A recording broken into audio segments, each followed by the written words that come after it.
সমানত মৈত্ৰী উত্তমত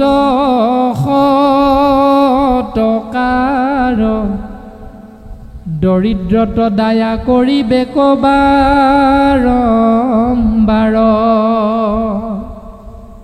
গীতা ভাগৱত শাস্ত্ৰ কৰিবে শ্ৰৱণ সাধু সংগে মূৰ নাম কৰিবে কীৰ্তন। 3 নম্বৰ নিয়মটো দিলে সমানত মৈত্ৰী অৰ্থাৎ তোমাৰ বয়সটো যিমান সেই বয়সৰ সমান বুলি যিজনৰ ক্ষেত্ৰত তোমাৰ দৰ্শনটো চকু পৰিব তেতিয়া তেওঁৰ প্ৰতি মৈত্ৰী মানে বন্ধুত্ব সুলভ আচৰণ কৰিবা। তাৰ পাছত উত্তমত সৎকাৰ পিতৃদেৱো ভৱ মাতৃদেৱো ভৱ জন্ম দিয়া পিতৃ আৰু মাতৃক ঈশ্বৰ জ্ঞান কৰিবলৈ গৈছে। তাৰ মানে এইটো নহয় আনৰ পিতৃ মাতৃক ককৰ্থনা কৰিবা। জন্ম দিয়া পিতৃ মাতৃক যিমান শ্ৰদ্ধা ভক্তি কৰিবা গাঁওখনত থকা অঞ্চলটোত থকা বা ভ্ৰমণত ওলাই যাওঁতেও যদি বৃদ্ধ এজনক লগ পোৱা তেতিয়াহ'লে তুমি তেওঁকো পিতৃ মাতৃৰ সমান মান্যতা প্ৰদান কৰিবা। উত্তমত সৎকাৰ শ্ৰদ্ধা কৰিবা ভক্তি কৰিবা। তাৰপাছত দৰিদ্ৰত দায়া কৰি বেক একবাৰ বুলি নাই কোৱা, দৰিদ্ৰত দায়া কৰি বেক বাৰম্বাৰ বুলি কৈছে।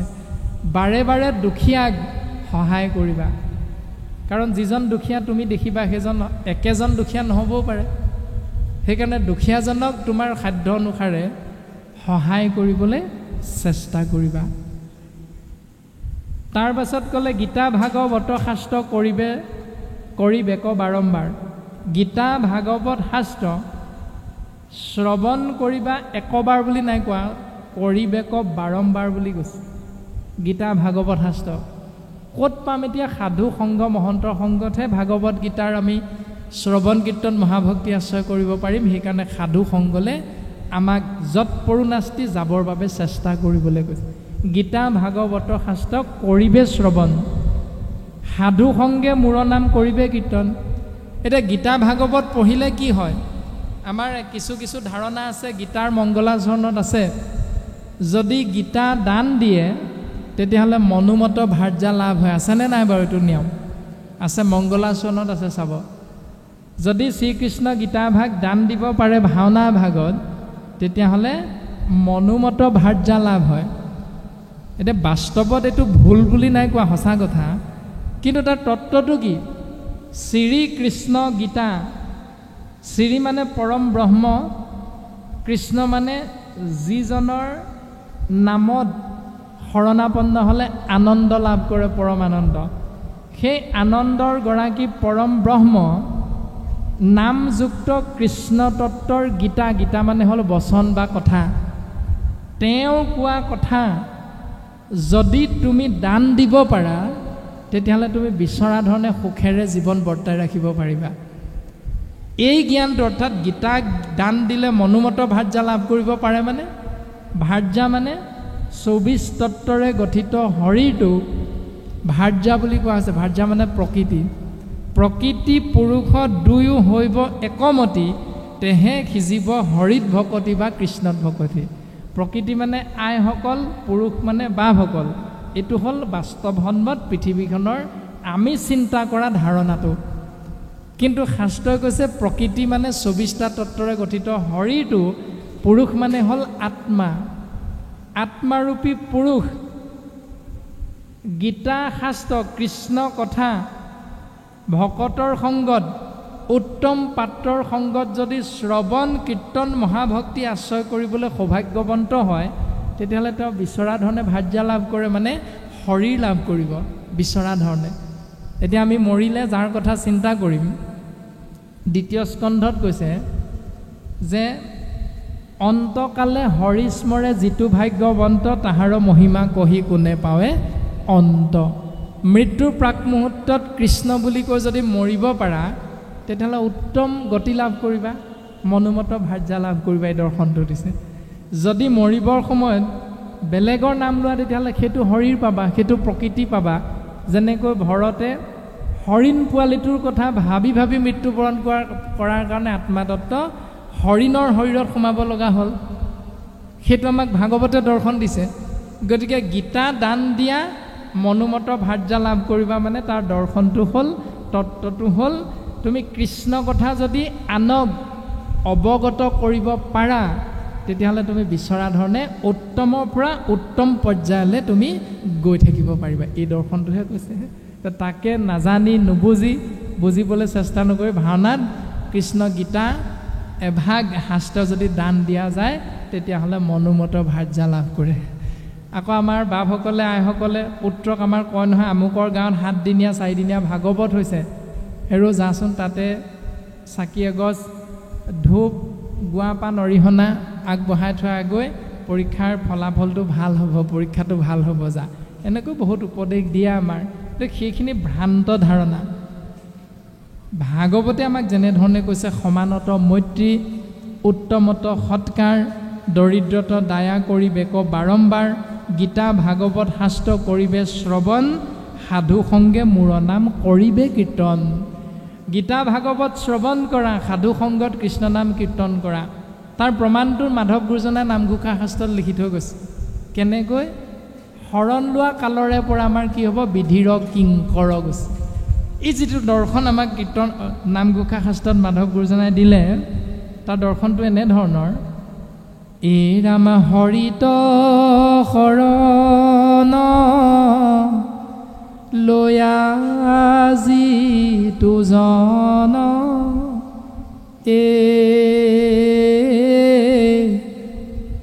হৰিৰ চৰিত্ৰ শ্ৰৱণ কীৰ্তন কৰে। হৰিত শৰণ লোৱা, হৰিত শৰণত লয়া যিটোজন, যিজনে হৰিত শৰণ ল'লে তেওঁ শৰণ লোৱাৰ পৰা কৰ্মটো কি? হৰি নাম শ্ৰৱণ কৰা, হৰি নাম কীৰ্তন কৰা। এতিয়া হৰি নাম শ্ৰৱণ কীৰ্তন কৰিছোঁ নে নাই কৰা এইটো আকৌ আমি প্ৰত্যেকে নিজে নিজেহে বুজি পাম। এতিয়া হৰিত শৰণ ল'লোঁ কিন্তু ভক্তিটো কৰি আছোঁ নে নাই সদায় সদায় এইটো আকৌ নিজেহে বুজি পাম। যদি প্ৰথম জোকা ঘোষাৰ মতে হুবহু মিলি গৈছে তেতিয়াহ'লে ভাগৱতে আমাক প্ৰশংসা কৰিছে। নামঘোষা শাস্ত্ৰৰ পাছৰ জোকা ঘোষাই আমাক প্ৰশংসা কৰিছে। দুৰ্ঘোৰয় অপাৰ সংসাৰ সাগৰ, সিটো মহাজনে আতি অপ্ৰয়াসে তৰে। দুৰ্ঘোৰ পাৰাপাৰহীন এই সংসাৰ সমুদ্ৰৰ পৰা তৰি যাব পাৰিব অনায়াসে সেইজনে যিজনে হৰিত শৰণ লৈ তাৰ পাছৰ কৰ্ম হৰিনাম শ্ৰৱণ কীৰ্তন মহাধৰ্ম আশ্ৰয় কৰে। আৰু তেওঁক প্ৰশংসা কৰিছে শাস্ত্ৰই মহাজন বুলি, দুৰ্জন বুলি নাই কোৱা, মহাজন বুলি প্ৰশংসা কৰিছে। এতিয়া তেনেকুৱা মহাজন আমি হ'বলৈ চেষ্টা কৰিছোঁ নে নাই কৰা এইটো ভাগৱত কীৰ্তন ঘোষা ৰত্নাৱলীৰ পদবন্ধে দিয়া পদৰ নীতি নিয়ম পালন কৰাৰ ওপৰতহে নিৰ্ভৰ কৰিব। কৰিছোঁ নে নাই কৰা তেনেকৈ নিয়মবিলাক আমি পালন, সেইটোৰ ওপৰতহে আমি মহাজন হ'ব পাৰিছোঁ নে নাই পৰা এই প্ৰত্যেকটো কথা নিৰ্ভৰ কৰিব। ও যাদৱ যদুনন্দন মাধৱ মধুসূদন, তুমি নিত্য নিৰঞ্জন নাৰায়ণ, তোমাক লৈলো শৰণ। ইবাৰ কৰোণাময় হৰি কমলাপতি, মোৰে নচাৰিবা নাৰায়ণ। অৰুণ চৰণ তলে হৰি কমলাপতি সৈতে সৈতে পখিলো শৰণে হৰি চৰণ শৰণ লৈলো এ হৰি নাৰায়ণ মানৱী জনম সামফল কৈলো এ হৰি নাৰায়ণ গোপাল গোবিন্দ যদু নন্দন কৃষ্ণৰ চৰণে লৈলো শৰণ ৰাঘৱৰ ভয় চৰণে সৈতে সৈতে পখিলো শৰণে ৰামৰ চৰণ শৰণ লৈলো মানৱী জনম সামফল কৈলো হৰি ও হৰি চৰণে লাগো অভয় চৰণে শৰণ মাগো ৰাম ৰঘুপতি ৰঘুনন্দন তোমাৰ চৰণে লৈলো শৰণ তোমাৰ চৰণে লৈলো শৰণ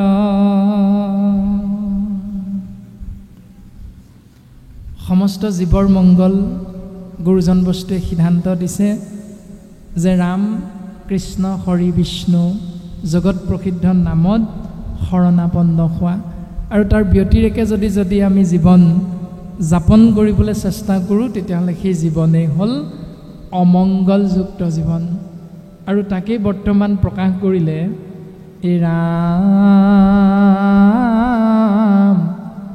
ইষব সাধন যিটো কৰিবে আশ্ৰয় অনায়াসে মুত তাৰ চিত্ত নিমজয়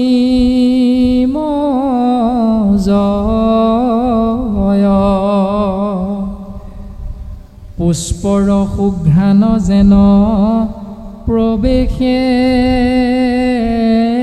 নাখাত এমতে যোগীৰ চিত্ত প্ৰৱেশে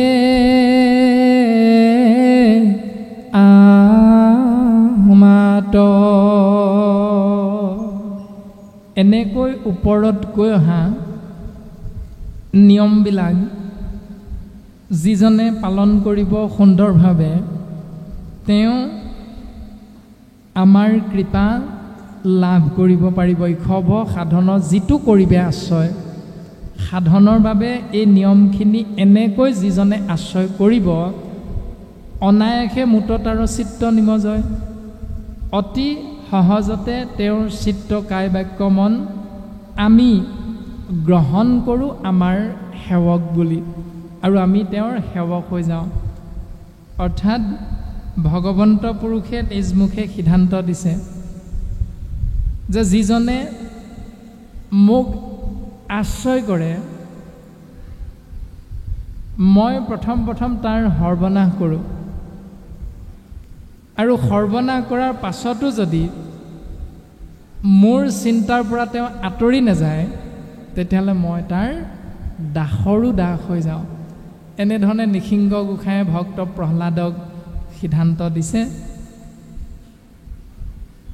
যে মোৰ আশ্ৰয় যিজনে কৰে প্ৰথম মই তেওঁৰ সৰ্বনাশ কৰোঁ আৰু সৰ্বনাশ কৰাৰ পাছতো যি মোৰ চৰণ চিন্তাৰ পৰা আঁতৰি নাযায় মই তাৰ দাসৰো দাস হৈ যাওঁ। প্ৰমাণ বলি 3 পদ ভূমি দিম বুলি প্ৰতিজ্ঞাবদ্ধ হোৱাৰ পাছত 2 পদ ভূমি দিয়াৰ পাছত 3 নম্বৰ পদ ভূমি দিবলৈ বলিয়া ঠাই বিচাৰি নাপায়। কাই বাক্য মন চিত্তে এই শৰীৰটো ভগৱন্তৰ চৰণত অৰ্পণ কৰি দিলে আৰু ভগৱন্তই বলিক হোটলপুৰত ঠাই দিলে। কিন্তু ঠাই দি ভগৱন্তই বলিক এৰি থৈ আহিল নেকি? নাই অহা। বলিৰ সেই ত্যাগক মান্যতা প্ৰদান কৰি ভগৱন্তই সৰ্বতো প্ৰকাৰে বলিক ৰক্ষা কৰিব লাগিব বুলি বলিৰ ৰাজ্যৰ চাৰিওদিশত তেওঁ দুৱৰী হিচাপে অৱস্থান কৰি থাকিল। তাৰপিছত প্ৰহ্লাদ প্ৰত্যেক মুহূৰ্ততে প্ৰহ্লাদে এক দেও এক হেও একত বিনে নাইকেও আশ্ৰয় কৰিছে। যদিও পিতৃ হিৰণ্যকশিপুৰে তেওঁক প্ৰত্যেক মুহূৰ্ততে নানান শাস্তি প্ৰদান কৰিছে। প্ৰহ্লাদে জানিছিল হৰি বিনে তাৰণতা নাহিকে অন্যজন, যে হৰিয়ে নাৰাখিলে জৰিয়ে ৰাখিব নোৱাৰে। সেইকাৰণে প্ৰহ্লাদে কৃষ্ণ কৃষ্ণ বিষ্ণু বিষ্ণু হৰি হৰি ৰাম ৰাম জগত প্ৰসিদ্ধ নাম আশ্ৰয় কৰিছিল। কিন্তু যেতিয়া প্ৰহ্লাদে এই সংসাৰত অৱতাৰ জন্মগ্ৰহণ কৰিছিল তেতিয়া ৰাম তত্ত্ব কৃষ্ণ তত্ত্বৰ ৰূপত কিন্তু জন্মগ্ৰহণ কৰা নাছিল ঈশ্বৰতত্ত্বই।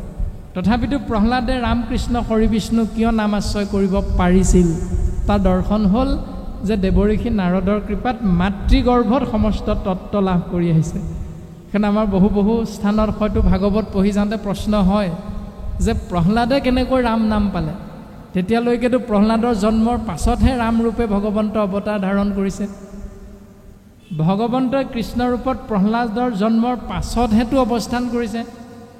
গতিকে তেনে ক্ষেত্ৰত প্ৰহ্লাদে ৰাম কৃষ্ণ হৰি বিষ্ণু নাম কেনেকৈ পালে জানিব পাৰিলে মাতৃগৰ্ভত দেৱঋষি নাৰদৰ কৃপাত সেই পৰম তত্ত্ব লাভ কৰি অহাৰ বাবে দৈত্য শিশুসকলক ৰাম তত্ত্বৰ ব্যাখ্যা কৰিব পাৰিছিল, কৃষ্ণ তত্ত্বৰ ব্যাখ্যা কৰিব পাৰিছিল। আৰু সেইখিনি কথাকে ভাগৱতে কৈছে বৰ্তমান যে এনেকৈ মই মোৰ ভক্তৰ দ্বাৰা উচ্চাৰিত ভাৱনাযুক্ত মোৰ নাম সেৱা মই গ্ৰহণ কৰি মোৰ ভক্তক কৃপা কৰোঁ। কেনেকৈ? যেনেকৈ পুষ্পৰ সুঘ্ৰাণ যেন প্ৰৱেশে নাখাত। আমি ক'ৰবালৈ ওলাই গ'লে বা ইয়াত বহি থাকোঁতেও বা যিকোনো পৰিস্থিতিতে নাক নামৰ ইন্দ্ৰিয়টোৰ কৰ্ম হ'ল উশাহ নিশাহ লোৱা। এতিয়া বেয়া গোন্ধটো পালে আমি নাকটো কি কৰোঁ? নাকত মুখ হাতখন দি দিওঁ এনেকৈ বেয়া গোন্ধটো পালে। যেতিয়া সুগন্ধিয়ে এটা পাওঁ নাকত লাগেহি তেতিয়া আমি কি কৰোঁ? উশাহটো দীঘলকৈ টানো নে নাটানো? উশাহটো দীঘলকৈ টানো। আৰু এবাৰ যেন সুগন্ধি আমি ল'ম, সুগন্ধ আমি গ্ৰহণ কৰিম, আৰু এবাৰ এনেকৈ উশাহটো আৰু এবাৰ দীঘলকৈ ল'বলৈ চেষ্টা কৰোঁ। যিধৰণে বেয়া গোন্ধটো নাকেৰে পালে নাকটো চেপা মাৰি ধৰোঁ, ভাল গোন্ধটো পালে আৰু এবাৰ ল'বলৈ বিচাৰোঁ, ঠিক তেনেকৈ পুষ্পৰ সুঘ্ৰাণ যেন প্ৰৱেশে নাখাত। যেনেকৈ এই নিয়মটো আমি বুজি পাওঁ এমতে যোগীৰ চিত্ত প্ৰৱেশে আমাত, তেনেকৈ এজন ভকতৰ সেৱা প্ৰাৰ্থনা মই গ্ৰহণ কৰোঁ। কিন্তু এজন অভকতে কৰা অকৰ্ম শাস্ত্ৰত নকৰিবলৈ কোৱা, মই নকৰিবলৈ কোৱা কৰ্মবিলাক কৰি থাকিলেও, মোৰ নাম আশ্ৰয় কৰিলেও সেই অভক্তৰ দ্ৰব্য মই গ্ৰহণ নকৰোঁ। কাৰণ সেইবিলাক মিহলাই কৰা পূজা, মোৰ নামো লয়, পূজাও কৰা অন্য দেৱতাৰ। সেইকাৰণে গীতাশাস্ত্ৰত কৈছে মিহলাই কৰা পূজা ঘোঁৰাৰ শৃংগাৰ, শৃংগাৰতে শোষণাই কটি ভাংগে তাৰ। যেন সিমো লুৰ পুষ্প পৰি থাকে তলে, সিহিমতে অভক্তৰ দ্ৰব্য নলওঁ সকলে। অভক্তৰ দ্ৰব্য মই গ্ৰহণ নকৰোঁ।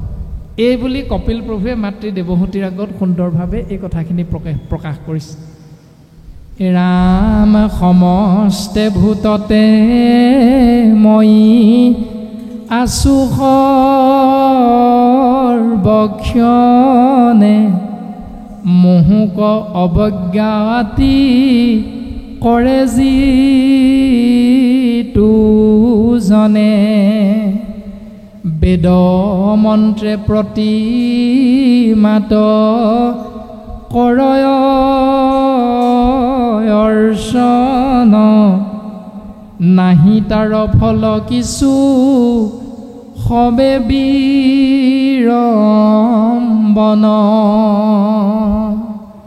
হয় মা, মই সমস্ত ভূততে ব্যাপ্তমান হৈ আছোঁ, আৰু সেইকাৰণে মোক অৱজ্ঞা যিজনে কৰিব তেওঁক মই ঘোৰ শাস্তি প্ৰদান কৰোঁ। মা, বেদৰ আটাইতকৈ ডাঙৰ ডাঙৰ মন্ত্ৰবিলাক উচ্চাৰণ কৰিলেও মাটিৰে নিৰ্মিত, কাৰণ মাটিত মই থাকোঁ, সোণতো ময়ে থাকোঁ, সমস্ততে যিহেতু ময়ে থাকোঁ, ক্ষিতি অপ মৰুত ব্যোম তেজ পঞ্চভূতত মই থাকোঁ, গতিকে পঞ্চভূতেৰে নিৰ্মিত বস্তুবিলাক যিহেতু মই অৱস্থান কৰা বস্তু, সেইকাৰণে বেদ মন্ত্ৰে প্ৰতিমাত কৰয় অৰ্চন, বেদৰ মন্ত্ৰবিলাক উচ্চাৰণ কৰি কৰি সেই নিয়মটো পালন কৰিলেও তাৰ পৰা কিন্তু বিচৰা ধৰণে ভক্তই ফল লাভ কৰিব নোৱাৰিবও পাৰে। কিয় নোৱাৰিব পাৰে? তাৰ দৰ্শনটো এনেধৰণৰ, কিয়নো প্ৰাণীক উপেক্ষা কৰি পূজে মূঢ়মতি, নোহে তাৰ ফল কৰে যেন ভস্মত আহুতি। অৰ্থাৎ মাটিৰে নিৰ্মাণ কৰিলে দুৰ্গা মূৰ্তিয়ে ভাগ, আৰু দুৰ্গাক মা মা বুলি কৈ ভক্তসকলে সেৱা কৰিছে, সেইখিনিলৈকে ঠিকেই আছে, শাস্ত্ৰই ভুল বুলি নাই কোৱা। কিন্তু মাটিৰে নিৰ্মিত দুৰ্গাৰ মূৰ্তি ভাগি সন্তুষ্ট কৰিবলৈ গৈ ঈশ্বৰৰ কৃপা লাভ কৰিবৰ বাবে যদি চৈতন্য শক্তি মা ধ্বনি প্ৰকাশ কৰিব পৰা হাঁহ, পাৰ, ছাগলী, মহ, পাৰ আদি যদি জীৱ এটা বধ কৰি দিয়ে, শৰীৰটো বধ কৰি যদি বলি দিয়ে, তেতিয়াহ'লে এইটো হ'ল মিখলাই কৰা পূজা। এনেকুৱাবিলাক হ'ল মিখলাই কৰা পূজা। তাৰমানে মূৰ্তিটোত মন্ত্ৰ উচ্চাৰণ কৰি কৃষ্ণ তত্ত্ব দেখা পালা, এইটো ভুল বুলি নাই কোৱা শাস্ত্ৰত, তুমি কৃষ্ণ তত্ত্বক দেখা পাইছা তাতেই, গতিকে সেইটো তোমাৰ ভাৱনাৰে তুমি সেৱা কৰিছা, সেইটোত বেলেগে বেয়া বুলি ক'বলৈ আমাক শাস্ত্ৰই নাই কোৱা। কাৰণ নিসিংসিবা পৰৰ ধৰ্মক নিসিংসিবা কদাচিতো, কৰিবা ভূতক দায়া সকৰুণ চিত্ত। এনেকৈ আমাক অৰ্জুনৰ আগত গীতা জ্ঞানৰ মাধ্যমেৰে ভগৱন্ত কৃষ্ণই উপদেশ প্ৰদান কৰিছে, শুদ্ধ কথা। গতিকে আনে যি ধৰ্ম কৰ্ম পালন কৰি আছে সেইটো তেওঁৰ নিজৰ চিন্তাৰ বিষয়বস্তু। কিন্তু মাটিৰ মূৰ্তিটোক কৃষ্ণ বুলি দেখা পালা, কিন্তু ছাগলীজনীৰ শৰীৰটোত যে একে কৃষ্ণ তত্ত্ব আছে এইটো তুমি দেখা নাপালা, এইটো হ'ল তোমাৰ অপৰাধটো। তাত যে তুমি বলি দিলা, এইটো হ'ল অপৰাধ। দ্বিতীয়তে, জন্ম দিয়া পিতৃ বুলি শৰীৰটোত কৃষ্ণ তত্ত্ব আছে বুলি বুজি পালা, কাৰণ তোমাক জন্ম দিছে, সেইকাৰণে ঘৰটো চোৱা হ'ব বুলি কৃষ্ণ তত্ত্ব ওলাই যোৱাৰ লগে লগে চোতাললৈ উলিয়াই বগা কাপোৰ ঢাকি নীতি নিয়মখিনি পালন কৰিলা। কাৰণ জন্ম দিয়া পিতৃজনক শাস্ত্ৰই কৈছে পিতৃ দেৱো ভৱ, পিতৃক ঈশ্বৰ জ্ঞান কৰা। কিন্তু সেই পিতৃক ঈশ্বৰ জ্ঞান কৰি থকা কৰ্মৰ লগত একাদশ দিৱসৰ দিনা যেতিয়া সন্ধিয়া সময়ত কোনো সমাজত খাৰ মাছ খোৱা এটা নিয়ম আছে, সেইটো কৰিবলৈ গৈ তুমি শাস্ত্ৰসন্মতে বিপৰীত নিয়মটো পালন কৰা অপৰাধত পৰি গ'লা। 12 নম্বৰ দিনা মৎস্য স্পৰ্শ বুলি নিয়ম এটা থাকে কোনো সমাজত, গতিকে সেইটো যে তুমি বধ কৰিলা, সেইটো যে আশ্ৰয় কৰিবৰ কাৰণে তুমি কোনোবা এজনক পুখুৰীত জাল মৰুৱালা, জাল মৰুৱাই সেই মাছটো তুমি আনিলা। গতিকে এনেকৈ 6জন অপৰাধী হয়, গীতা শাস্ত্ৰত কৈছে। যিজনে গ্ৰহণ কৰিব তেওঁ অপৰাধী, যিজনে গ্ৰহণ কৰিবৰ বাবে বস্তুটো কাটি মাৰি দিব সেইজন 2 নম্বৰত অপৰাধী, যিজনে আনি দিব সেইজন অপৰাধী, যিজনে পালন কৰিব সেইটো নিয়ম সেইজন অপৰাধী, যিজনে ধৰি দিব সেইজনো অপৰাধী। এনেকৈ গীতা শাস্ত্ৰত 6জনলৈকে সেই কৰ্মটোৰ পৰা অপৰাধী হ'ব লগা সেই চেইনডাল বিস্তাৰ হৈ যায় বুলি কৈছে। এতিয়া আমাৰ যে আই দেখা দিলে, বসন্ত ৰোগটো হ'লে যে বগা আমলৰীয়া খাই এটা খাবলৈ মন যায়, এনেকুৱা নিয়মবিলাক আছে নাই? প্ৰায় থাকে সমাজত। সেই যিবিলাক নিয়ম যে আই দেখা দিলে আমলৰীয়া হাঁহ এটা খাবলৈ মন গ'ল, বা ক'লা বস্তু মাগুৰ মাছ এটা কিবা কিবি পাৰ এযোৰ খাবলৈ মন যায়, যিজনে আনি দিব তেওঁ অপৰাধী, যিজনে মাৰি দিব সেইজনো অপৰাধী, যিজনে কাটি বাছি দিব তেওঁ অপৰাধী, যিজনে ৰন্ধন কৰি দিব তেওঁৰ অপৰাধ, যিজনে খাবতো সেইজন চূড়ান্ত অপৰাধী। এনেকৈ 6জনলৈকে অপৰাধটো যায়। এতিয়া ভাগৱতে সিদ্ধান্ত দিলে যে প্ৰাণীক উপেক্ষা কৰি পূজে মূঢ়মতি, জন্ম দিয়া পিতৃ শৰীৰটোত কৃষ্ণ আছিল, সেইকাৰণে চোৱা হ'ব বুলি চোতাললৈ উলিয়ালোঁ। কিন্তু হাঁহটোৰ শৰীৰত একে কৃষ্ণ তত্ত্বই থকাৰ পাছত বাহিৰত তাক মুচৰি মাৰি পাখি গুচাই সেইটো ভিতৰত চৰুত কিন্তু আপুনি মই কাটি বাছি ৰন্ধন কৰা যায়। শৰীৰ ইংৰাজীত নাম কি? বডি। অসমীয়াত শৰীৰ বা দেহ তেতিয়ালৈকে হয় যেতিয়ালৈকে কৃষ্ণ তত্ত্ব থাকে।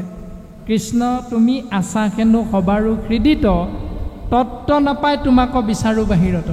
কৃষ্ণ তত্ত্ব হৃদয়ত থকাৰ কাৰণে চুলি নখ শৰীৰটো দিনে দিনে আকাৰটো বাঢ়ি বাঢ়ি গৈ থাকে। নখ দুদিনৰ মূৰে মূৰে কাটিবই লাগে, দাড়ি চুলি এইবিলাক এসপ্তাহৰ মূৰে মূৰে কাটিবই লাগে। কৃষ্ণ তত্ত্ব হৃদয়ত থকাৰ কাৰণেহে এইটো হৈ থাকে, আৰু সেইকাৰণে ইয়াৰ ইংৰাজীত নাম হ'ল বডি।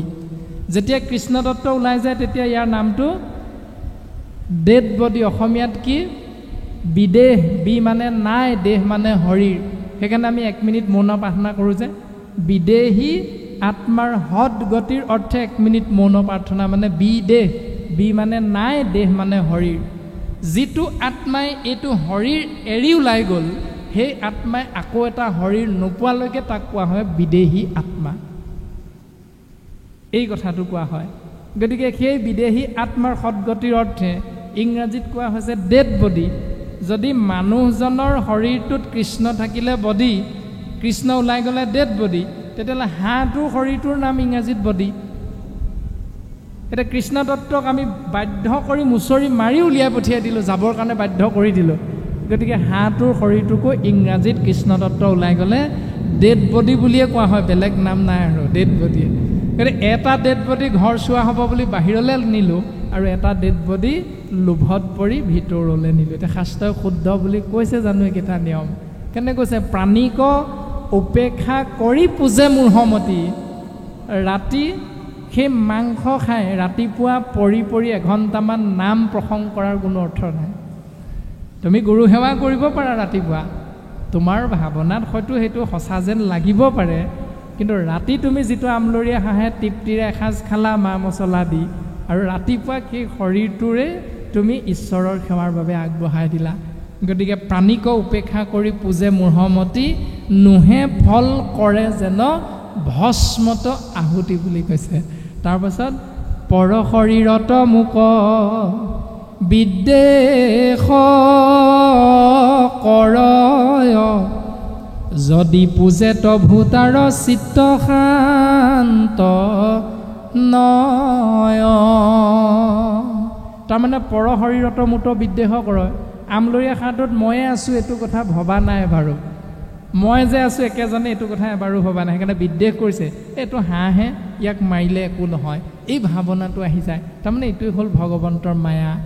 আকৌ এনেকৈ যদি পূজে তভু তাৰ চিত্ত শান্ত নয়, এনেকৈ ৰাতিপুৱা তুমি গুৰু সেৱা কৰিব পাৰা, তাৰ দ্বাৰা তোমাৰ কিন্তু বৰ বিশেষ এটা লাভ হ'ব বুলি কপিল প্ৰভুৱে মাতৃ দেৱহূতিৰ আগত নাই কোৱা। এনেকৈ প্ৰাণীক নিন্দিয়া মোক যিজনে পূজয়, তাত মই তুষ্ট নহোঁ জানিবা নিশ্চয়। প্ৰাণীক নিন্দা কৰি যদি মোৰ চৰণ চিন্তা কৰা, তেতিয়াহ'লে মই কিন্তু সেইটো প্ৰক্ৰিয়াত সন্তুষ্ট নহওঁ মা, এই বুলি কপিল প্ৰভুৱে মাতৃ দেৱহূতিক কৈছে। এতিয়া ইয়াৰ পৰা পৰিত্ৰাণ পাবলৈ কি কৰিব লাগিব? অৱজ্ঞা উপেক্ষা দেশ নিন্দা পৰিহৰি। অৱজ্ঞা, উপেক্ষা, হিংসা, নিন্দা, কুৰ্চুট, কপট আদি পৰিহৰি মানে ত্যাগ কৰি, তেবে মোক পুজিবেক ভক্তি ভাৱ কৰি। অন্যথা পুজিলে মোক ফলক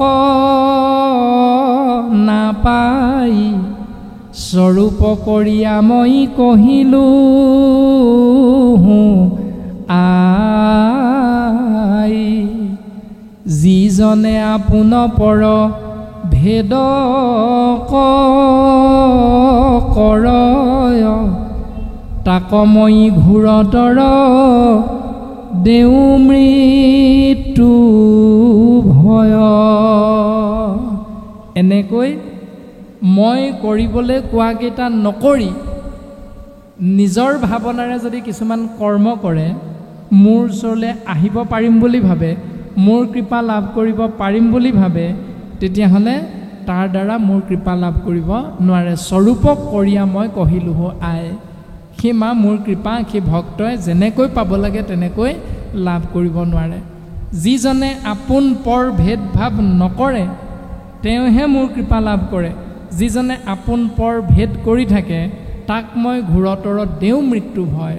তাক মই মৃত্যু পথৰ পথিক হিচাপে 84 লক্ষ বাৰ বিভিন্ন যোনিত জন্ম গ্ৰহণ কৰিবৰ বাবে দুখ কষ্ট ভোগ কৰিবলৈ মই পঠাই দিওঁ। এনেকৈয়ে এহি জানি চুত বৰ কৰিয়া বিচাৰ, অনুক্ৰমে সবাকো কৰিবে সৎকাৰ। এনেকৈ সৰুজনক বয়সৰ পৰা সৰুজনক ভাতৃত্ববোধৰ বান্ধোনেৰে বান্ধিবলৈ চেষ্টা কৰিব লাগে। সমানজনক বন্ধুত্ব সুলভ আচৰণেৰে বান্ধ খাবলৈ চেষ্টা কৰিব লাগে। তাৰপাছত শ্ৰেষ্ঠ আৰু জ্যেষ্ঠসকলক মান্যতা অনুসাৰে শ্ৰদ্ধা ভক্তি সেৱা নিবেদন কৰিব লাগে। অনুক্ৰমে সবাকো কৰিবে সৎকাৰ, কিন্তু তাসম বাট মুখ দেখিবে ক মনে, অন্তৰ্যামী ৰূপে ব্যাপী আছো সৰ্বক্ষণে। এনেকৈ সেই মা অন্তৰ্যামী ৰূপে মই সৰ্বত্ৰতে ব্যাপ্তমান হৈ আছোঁ, আৰু তুমি মোক দৰ্শন পাবৰ বাবে চেষ্টা কৰিবা। এহিমতে তজুৱাগে কৰিলোঁ বিদিত, ভক্তি সাংখ্য যোগ দুই পুৰুষৰ খিত, একক আশ্ৰয় কৰি ঈশ্বৰক পাই, আবেতান ঐশ্বৰ্যক কহওঁ বুজায়। এনেকৈ সেই মা মই তোমাৰ আগত ভক্তি আৰু সিদ্ধান্ত ৰূপত সাংখ্য যোগ জীৱৰ মংগলৰ অৰ্থে প্ৰকাশ কৰিলোঁ। আৰু ইয়াৰ ভিতৰত ভক্তিয়ে হ'ল শ্ৰেষ্ঠ, কিয়নো ইয়াক একক আশ্ৰয় কৰিয়ে লাভ কৰিব পৰা যায়। অৰ্থাৎ সৃষ্টি স্থিতি প্ৰলয়ৰ গৰাকী যিহেতু মই নিয়ন্তা মাধৱ ৰূপত প্ৰকাশমান হৈ আছোঁ, সেইকাৰণে এক দেৱ এক সেৱ একত বিনে নাইকেও, কৃষ্ণক পুজিলে পূজা সমস্তৰে হয়, পৃথকে পুজিলে পূজা কেহু নলবয়। এই দৰ্শন কৃপালু গুৰুজনাই শাস্ত্ৰসন্মতে আমি সমস্ত জনাকে প্ৰদান কৰিলে। ৰাম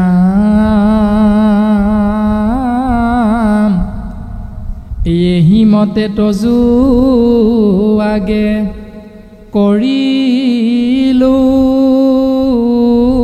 বিদিত, ভক্তি সাংখ্য যোগ দুই পুৰুষৰ হিত,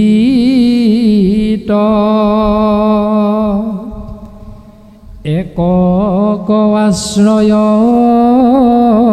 কৰি ঈশ্বৰক পাই, আবেতান ঐশ্বৰ্যক কহওঁ বুজাই। যাক ভয়ে বায়ু বহে, সূৰ্যে প্ৰকাশয়, ইন্দ্ৰে যাক ভয়ে মেঘ দ্বাৰে বৰিষয়, নক্ষত্ৰ প্ৰকাশে কালে কালে বৃক্ষ ছয়, জাত ভয় হুয়া ফল পুষ্পক ধৰয়, নদী বহে সমুদ্ৰয়ো পাৰ নলংঘ অগ্নি দহে ভূমি সমেঁ গিৰি নিম জয় ৰাম ৰাম আকাশে বায়ুক পথ দেই যাক ভয় ব্ৰহ্মাদি যাক ভয়ে জগত শ্ৰজয় শ্ৰীৰাম ৰাম সেই প্ৰভু পিতৃদ্বাৰে জগত সৃজন্ত মৃত্যুৰূপ হুয়া জগতক সংহাৰন্ত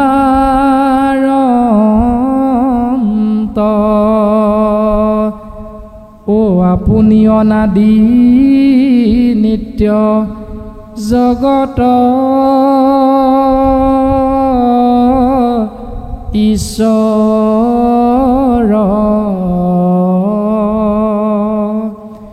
তেহে প্ৰভু ভজনীয় ইটো জগত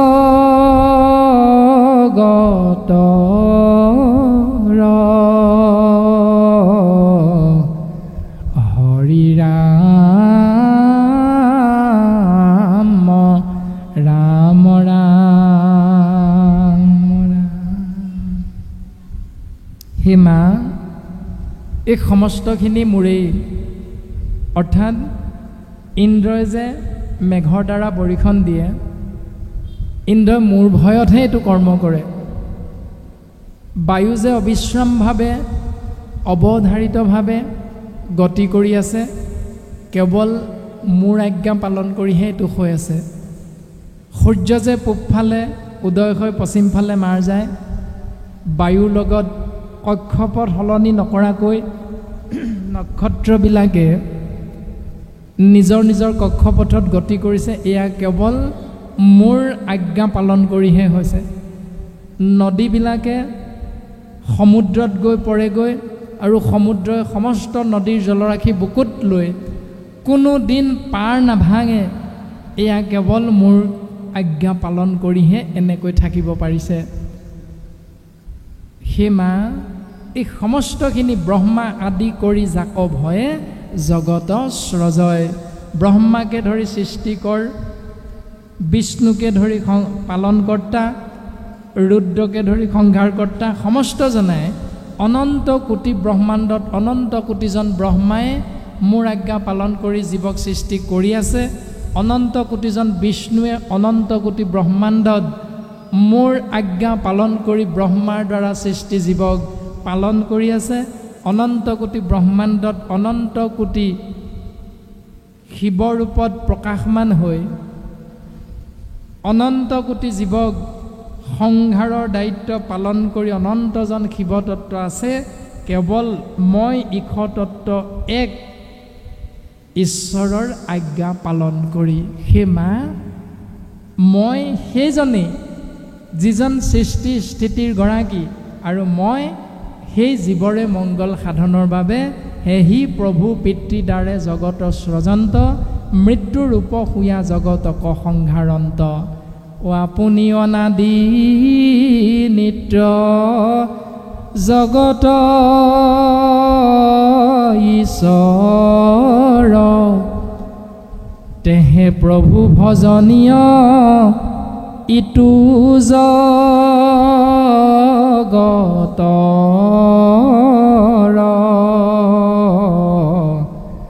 হৰি ৰাম